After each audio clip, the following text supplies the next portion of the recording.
একদিকে বিতর্কিত নারী সংস্কার কমিশন করে আমাদের অনুভূতিতে আঘাত দেওয়া হচ্ছে, আরেকদিকে মানবিক করিডোরের সিদ্ধান্ত নিয়ে স্বাধীনতার উপর আঘাত দেওয়া হচ্ছে। আমার মনে হয় বিতর্কিত নারী কমিশন করে আমাদের দৃষ্টি এদিকে রেখে বর্তমানে মার্কিন যুক্তরাষ্ট্রের সাথে বাংলাদেশের স্বাধীনতা বিক্রির সওদাবাজি হচ্ছে কিনা সেটাও দেখতে হবে। হেফাজত ইসলাম বাংলাদেশ কর্তৃক আয়োজিত আজকের মহাসম্মেলনের সম্মানিত সভাপতি হাজারাত উলামায়ে কেরাম, বাংলাদেশের বিভিন্ন প্রান্ত থেকে আজকের এই মহাসম্মেলনে আগত প্রতিটি মুমিন মুসলমানকে আমার হৃদয় নিংড়ানো ভালোবাসা, শুভেচ্ছা এবং অভিনন্দন। সম্মানিত সুধী, দুটো বিষয় প্রথমেই আসে। একদিকে বিতর্কিত নারী সংস্কার কমিশন করে আমাদের অনুভূতিতে আঘাত দেওয়া হচ্ছে, আরেকদিকে মানবিক করিডোরের সিদ্ধান্ত নিয়ে স্বাধীনতার উপর আঘাত দেওয়া হচ্ছে।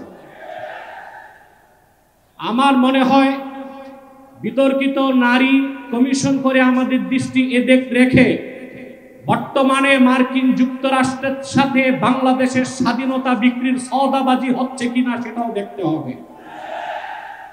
হেফাজত ইসলাম বাংলাদেশ শুধু দাবি করবে না, সকল মাসলাকের মানুষের পূর্ণ সমর্থন হেফাজতের প্রতি আছে, কারণ হেফাজত হচ্ছে বাংলাদেশে সর্ববৃহৎ ইসলামী অরাজনৈতিক সংগঠন।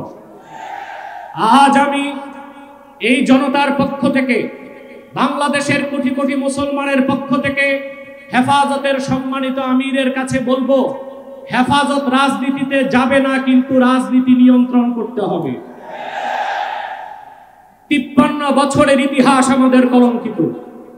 আলেম ওলামা, পীর মাশায়েখ আর মাদ্রাসা ছাত্রদের পবিত্র রক্তে পা রেখে তারা ক্ষমতায় যায়, আর ক্ষমতায় যে ইসলাম ও মুসলমানকে চ্যালেঞ্জ করে। এ সুযোগ আর দেওয়া হবে না। অনতি বিলম্বে বিতর্কিত নারী কমিশনের সমস্ত প্রস্তাব বাতিল করলেই হবে না। যে নারী নামের হিজড়াগুলোই দুঃসাহস করেছে, গ্রেফতার করে তাদেরকে আইনের আওতায় আনতে হবে। আরেকটি বিষয় হচ্ছে, ডক্টর ইউনূসকে বক্তব্য পরিষ্কার করতে হবে। 16 বছর ভারতীয় আধিপত্যবাদের বিরুদ্ধে আমরা রক্ত দিয়েছি। সর্বপ্রথম সকল প্রকার শিরক, কুফর, রামবাম, নাস্তিক আর ভারতীয় আধিপত্যবাদ ও ফ্যাসিবাদের বিরুদ্ধে রক্ত উৎসর্গ করেছে শাপলা চত্বরে হেফাজতের আলেম ওলামা কর্মীরা। সেই আন্দোলনের আগ্নেয়গিরিতে 5ই আগস্ট ছাত্র জনতা আগুন ধরিয়েছে শুধু। অতএব আলেম ওলামাকে বাদ দিয়ে কোনো সিদ্ধান্ত মেনে নেওয়া হবে না। ডক্টর ইউনূস সাহেব পরিষ্কার করুন, মানবিক করিডোরের নামে বাংলাদেশকে ইন্দো প্যাসিফিক অঞ্চলে যুদ্ধের দিকে ঠেলে দিবেন না। আমরা ভারতকে শায়েস্তা করেছি, যদি আটলান্টিকের উপর থেকে কেউ আগ্রাসন করতে আসে, বাংলাদেশের প্রত্যেকটি মাদ্রাসায় একটা ক্যান্টনমেন্ট হবে। সেনাবাহিনীর সাথে কাঁধে কাঁধ মিলিয়ে মাদ্রাসা ছাত্ররা দেশ রক্ষায় মাঠে নামবে। আগ্রাসী শক্তিকে বলে দিচ্ছি, আমার দেশের সবুজ লাল পতাকার দিকে যে চোখ তুলবে তার চোখ উপড়ে দেওয়া হবে। আমার বাংলার কোন 1 ইঞ্চি মাটিতে আগ্রাসনের থাবা বসালে সেই কালো হাত ভেঙে দেওয়া হবে। বিদায় লগ্নে আরো 3টি দাবি আমাদের পক্ষ থেকে। ব্লাসফেমি আইন করতে হবে, freedom of expression, freedom of speech. বাক স্বাধীনতার নামে ইসলাম বিরোধিতা যেই করবে তাকে আইনের আওতায় আনতে হবে। আমার দেশে অসংখ্য আলেম ওলামা, নিরীহ মানুষকে জঙ্গি তকমা দিয়ে কারাগারে রাখা হয়েছে।